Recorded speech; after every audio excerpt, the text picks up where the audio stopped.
The Dominion, a galactic superpower engineered from the ground up with one mission: impose order. Created by the shape-shifting founders and enforced through genetically modified Vorta and Jem'Hadar, the Dominion is a military machine designed not just to fight, but to dominate. This is not just about fleets and firepower. It's about ideology. A system where espionage, obedience, and absolute loyalty form the cornerstone of strategy. In this video, we're going to break down the core components of Dominion military doctrine and how it nearly brought the Alpha and Beta quadrants to their knees.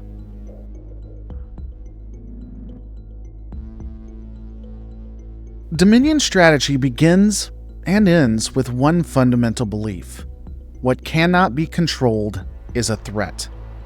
The Founders, immortal shapeshifters who lead the Dominion, form their doctrine around a deep-rooted paranoia.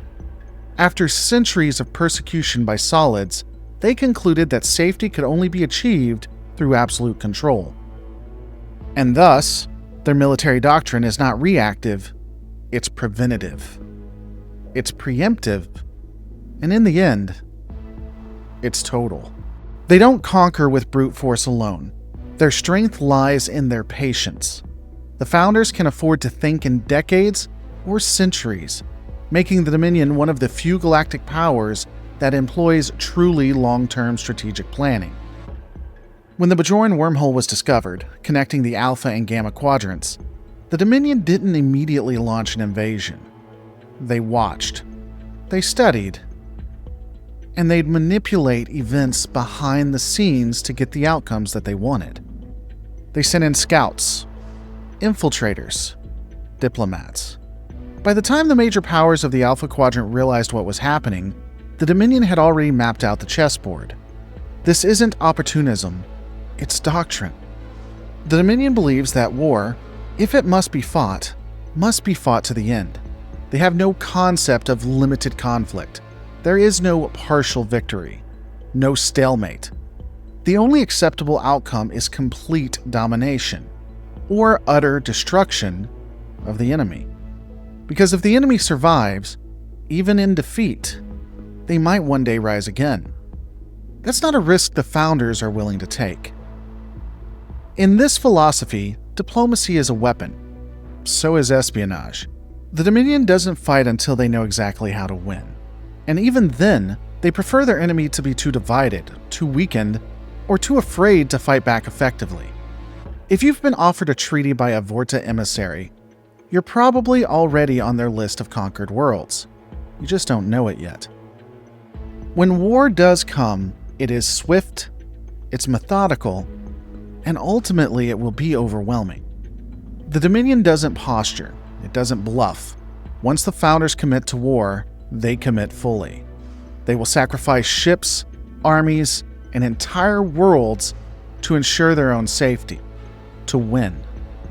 The end always justifies the means, because the end is survival. This is not a doctrine of deterrence. It's a doctrine of inevitability. The Dominion doesn't seek victory on the battlefield, it seeks permanence. It is looking for a finality. It wants order. And that begins, always, with control.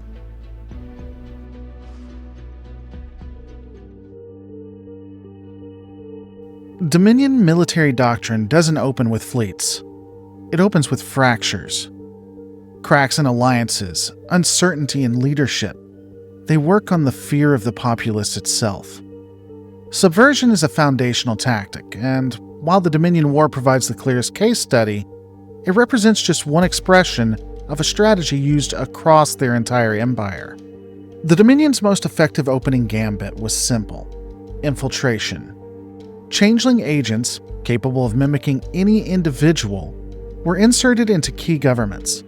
One such agent replaced General Martok, a trusted Klingon military leader, and sowed discord between the Klingon Empire and the Cardassian Union. The result? A war that devastated both sides, weakening them for what could come next. But infiltration was just the beginning. The Dominion used diplomacy like a scalpel. Vorta emissaries arrived with smiles, treaties, and promises, non-aggression pacts, trade agreements, offers of protection. And behind every offer was an agenda: isolate. If we look at what happened during the Dominion War, this occurred to the Federation. One by one, key powers like the Romulans, Tholians, Ferengi, and Miradorn were peeled away or neutralized, either through manipulation or by convincing them to stand aside. While Starfleet debated its ethics, the Dominion moved pieces across the board. They convinced Bajor to sign a non-aggression pact, keeping it neutral and removing a strategic staging ground from Federation use. They offered aid to the embattled Cardassians, who, desperate and proud, ultimately accepted a full alliance. Within days, Cardassia became a Dominion client state, and gave the Founders their first permanent foothold in the Alpha and Beta Quadrants. This wasn't just clever diplomacy, it was warfare by other means.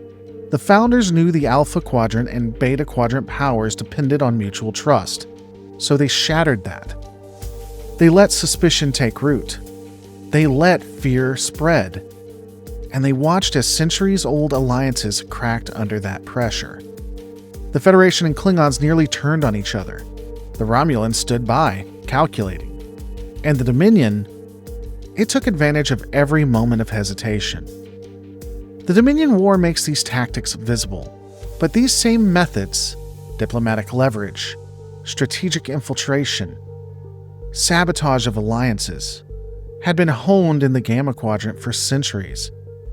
What happened to the Alpha Quadrant wasn't a deviation. It was business as usual.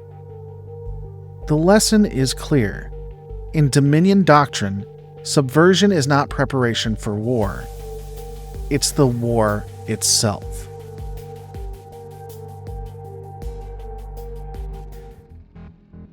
When the Dominion does resort to force, it doesn't ease into battle. It erupts. Their combat doctrine is defined by overwhelming strength, psychological shock, and utter disregard for conventional military expectations. In every major confrontation, their objective is the same. They dominate the enemy swiftly. Ultimately, this will break the morale, and they demonstrate the futility of resistance. The earliest example known to the Alpha and Beta Quadrants was also one of the most brutal. When 3 Jem'Hadar attack ships confronted the USS Odyssey, a top-of-the-line Galaxy-class starship, they didn't just engage it. They studied it. They found the ways that they could disable it.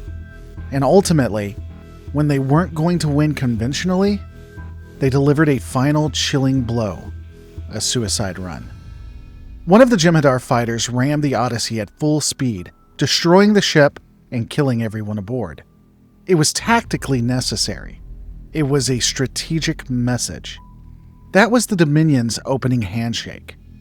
Their ships were fast, small, and highly maneuverable. What they lacked in shielding, they compensated for in numbers and tactics. Squadrons of attack ships moved in coordinated formations, striking like precision-guided knives rather than blunt force battering rams. Against fleets that prized size and firepower, the Dominion deployed speed and relentlessness. More critically, they had technological advantages. Their primary weapons, Polaron beams, initially rendered Federation shields ineffective. They also fielded long-range transporters capable of moving personnel over interstellar distances, making traditional defensive lines meaningless. And perhaps most terrifyingly, Jem'Hadar soldiers could cloak themselves with a personal shroud, effectively disappearing during ground engagements. Entire outposts were wiped out by soldiers who were never seen until it was too late. The Dominion did not fight fair, and that was the point. Their doctrine holds no room for glory or honor. They don't care about minimizing casualties, or proportional responses, or battle ethics. Their objective is clarity. You're outmatched, you're outmaneuvered, and you can be outlasted. Capitulate or die. The Jem'Hadar, bred for obedience and reinforced through chemical dependency, fought with suicidal precision. If a wave of soldiers died breaching an enemy line, it didn't matter. Another wave would be right behind them. Shock tactics weren't just useful, they were doctrine. The Dominion believed that if they could crush your spirit in the first hour of war, they wouldn't need to fight for years. And when their early advantages were eventually countered, when Federation engineers adapted to Polaron beams, when defensive strategies improved, the Dominion adapted too. They introduced new allies like the Breen and deployed devastating energy-dampening weapons. They didn't rest on early supremacy. They kept pressing. It's tempting to see these tactics as unique to the Dominion War, but this approach was already in use across the Gamma Quadrant. The Dominion didn't have different strategies for different enemies. They had a template. They would start with diplomacy. They would then move to surprise, overwhelm, and subjugation. It worked in the Gamma Quadrant, and it nearly worked again. For the Dominion, shock and awe isn't a phase of combat. It is combat. The war begins with terror, proceeds with attrition, and ends, if allowed, with absolute control.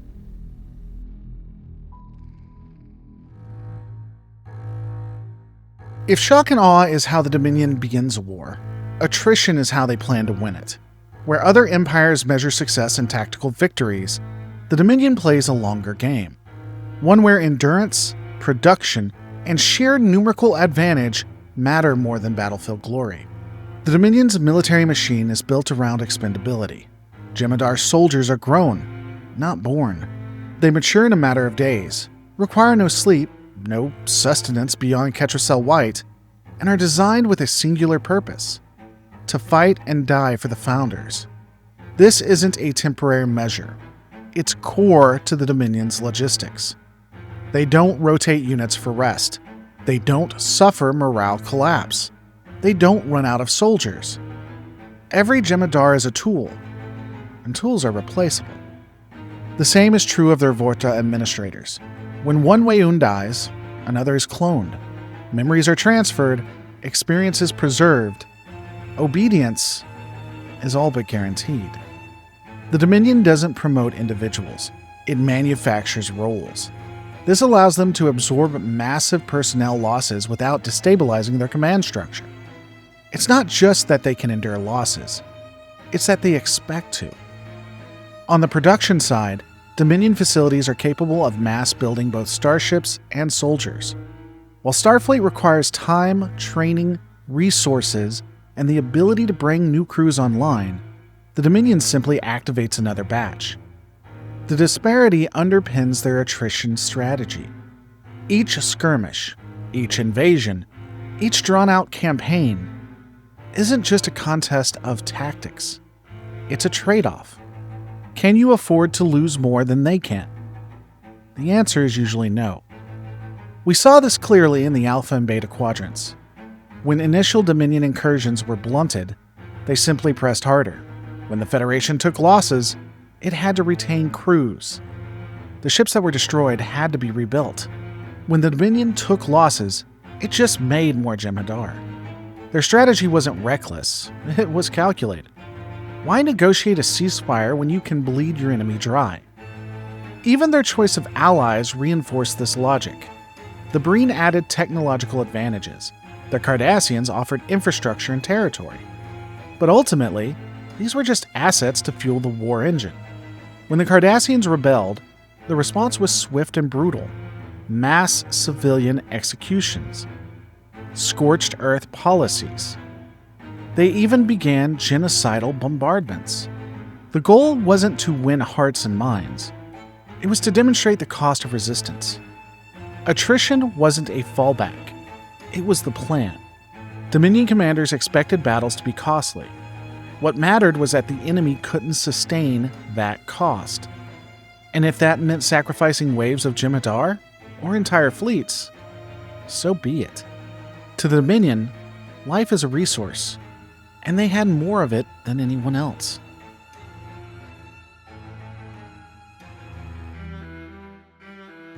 Before the Jem'Hadar ever fire a shot, the Dominion is already fighting.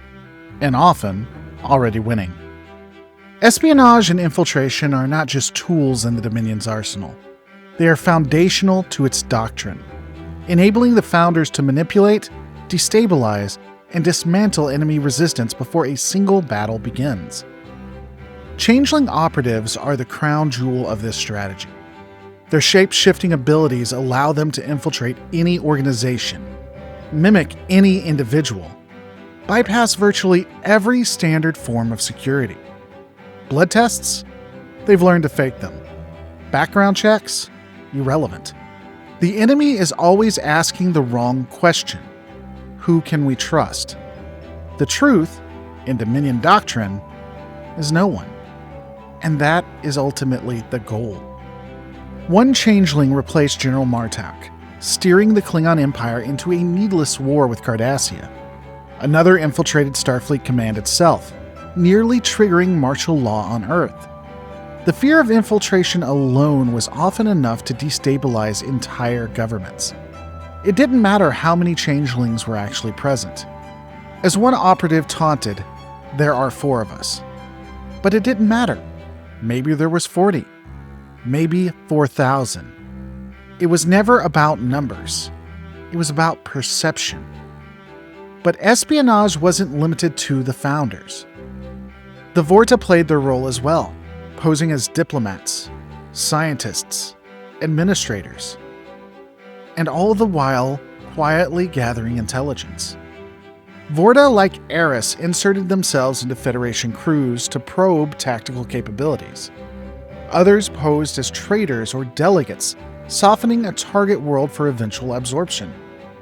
Every meeting, every treaty, every friendly offer was also a data-gathering operation. In some cases, the Dominion went beyond mere spying. They planted false intelligence to provoke war. They orchestrated diplomatic crisis. They even replaced individuals mid-assignment, as they did with Dr. Bashir on Deep Space Nine, whose double nearly triggered the destruction of an entire fleet by sabotaging Bajor's son. This is the Dominion's silent war. It happens in briefing rooms and back corridors, in conversations and confidence games, in the days and weeks before the Jem'Hadar appear on the doorstep. By the time open conflict begins, the Dominion's spies have already reshaped the battlefield. Allies no longer trust each other. Threats are misidentified. Critical decisions are made based on lies the Dominion planted months earlier. To the Founders, espionage is not just a phase. It is the ongoing front in their war for control. It is how they level the playing field before their armies arrive. How they win without fighting. Or better yet, how they make you fight yourself.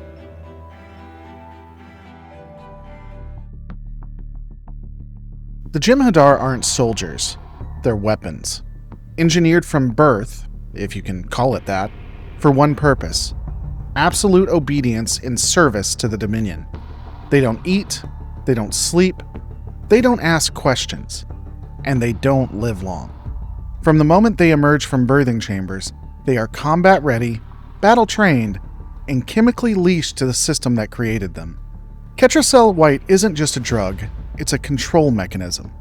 Jem'Hadar biology depends on it for survival, and only Vorta officers are authorized to dispense it. That means every Jem'Hadar unit is chemically dependent on their immediate superior. Disobedience isn't just treason, it's suicide.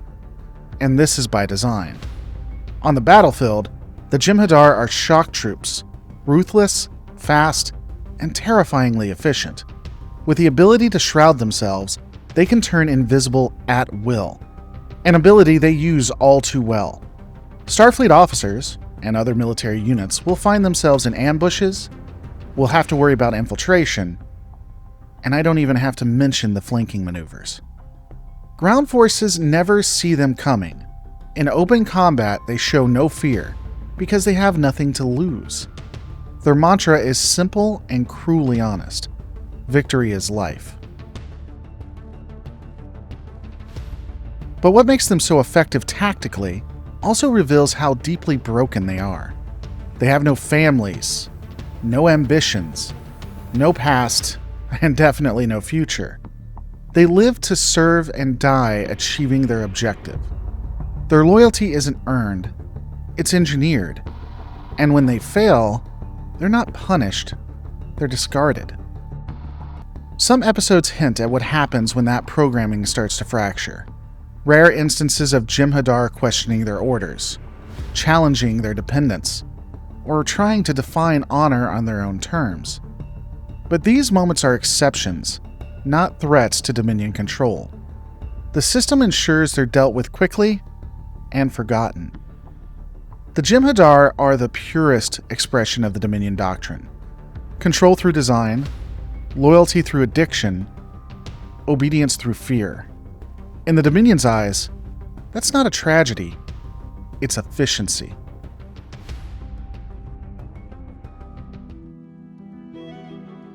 If the Jem'Hadar are the fists of the Dominion, the Vorta are its voice. Genetically engineered administrators, diplomats, and field commanders, the Vorta serve as the primary interface between the Founders and the rest of the galaxy. They speak with courtesy, they negotiate with smiles, and they carry out orders with unquestioning devotion, even when those orders involve executions, exterminations, or even their own deaths. Their loyalty is not cultural, it's biological. Vorta are programmed to revere the Founders as gods. It's not a belief system, it's hardwired reverence, and that makes them uniquely dangerous. When a Vorta obeys a Founder's command, there's no hesitation, no doubt, no moral calculus, just execution of both the order and, if needed, of those in its way. They also control the Jem'Hadar, not through strength, but through monopoly. Only Vorta can disperse Ketracel White, and thus only Vorta can keep a Jem'Hadar alive. This dependency enforces a fragile but absolute chain of command. God speaks to Vorta, Vorta holds the vial, Jem'Hadar obey. But the Vorta are more than enforcers. They're the Dominion's strategic administrators. A single Vorta might oversee an entire planet occupation, command a fleet, or lead a delicate negotiation. And when they die, as they often do, they're replaced, not by a successor, but by a clone. Vorta like Weyoun are mass-produced, and each iteration is slightly adjusted for performance. Memory continuity is preserved. Mistakes are deleted. This is the Dominion's version of leadership. What they lack in imagination, they make up for in obedience. Vorta are not encouraged to innovate. They are designed to execute existing doctrine with precision. Even their personalities are tuned for compliance. They have limited senses, dulled curiosities, narrow emotional bandwidth. They don't need to enjoy what they do. They just need to do it well, and without questioning why. In the Dominion's hierarchy, the Vorta embody a chilling efficiency. They're not tyrants. They're not zealots. They're tools. Polite, rational, and utterly hollowed out by design. And that's what makes them so effective.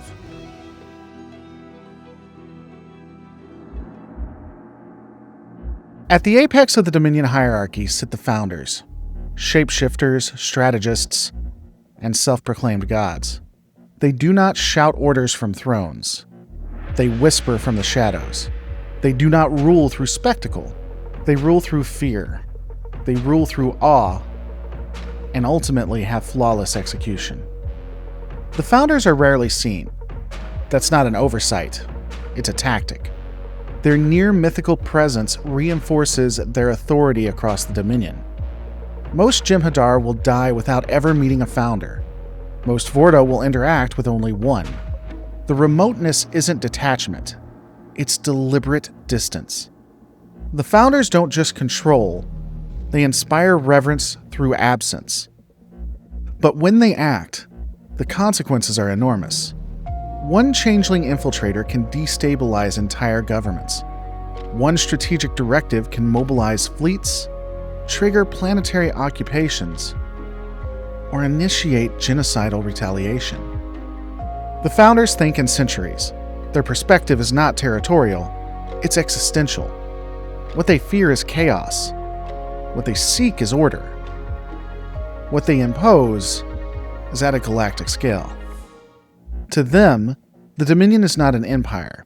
It is a firewall, a defense mechanism against a universe of unpredictable solids. Every alliance, every war, every Jem'Hadar grown or Vorta cloned, it all serves one goal: make the galaxy safe for the Great Link. Safety through submission, peace through obedience. And unlike most rulers, the Founders don't need loyalty. They designed it. Vorta devotion is genetic. Jem'Hadar discipline is chemical. The Founders didn't conquer their followers. They built them. What makes the Founders terrifying is not their power. It's their clarity. They don't believe they're evil. They believe they are inevitable. They look at the chaos of the galaxy and see one moral solution: control everything. And in their view, if that control costs lives, if it means that there is no freedom, if entire civilizations have to be destroyed, then so be it. Better the galaxy fear them than threaten them. The Founders are not warlords. They are architects of obedience, and the Dominion is their blueprint.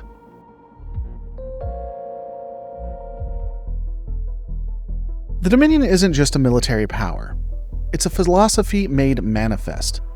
Every Jem'Hadar grown in a lab, every Vorta sent to negotiate or command, every changeling that infiltrates a government, it's all part of a doctrine rooted in fear and perfected through control. War, in Dominion hands, isn't just force. It's orchestration. It's manipulation. Then escalation. And ultimately, it's annihilation. All calibrated to eliminate even the idea of resistance. Their military doctrine isn't innovative in a tactical sense. It's not about brilliance on the battlefield. It's about structure. Their hierarchy and their predictability creates a chain of command that cannot break because it was never designed to bend. Founders command, Vorta execute, Jem'Hadar enforce. Everyone else submits, and the ones that don't are made an example of. And while the Dominion War remains the most visible expression of the doctrine, it wasn't a special case. It was standard procedure. The same strategies that fractured the Alpha and Beta quadrants had already subdued half the Gamma quadrant. Divide, undermine, strike, grind down, rule. What makes the Dominion such a compelling and terrifying force in the Star Trek universe is that their tactics work. They don't win through brute strength alone. They win because their entire society is built around one chilling truth. If everything is under control, nothing can hurt you. To the Founders, that's not tyranny, that's safety.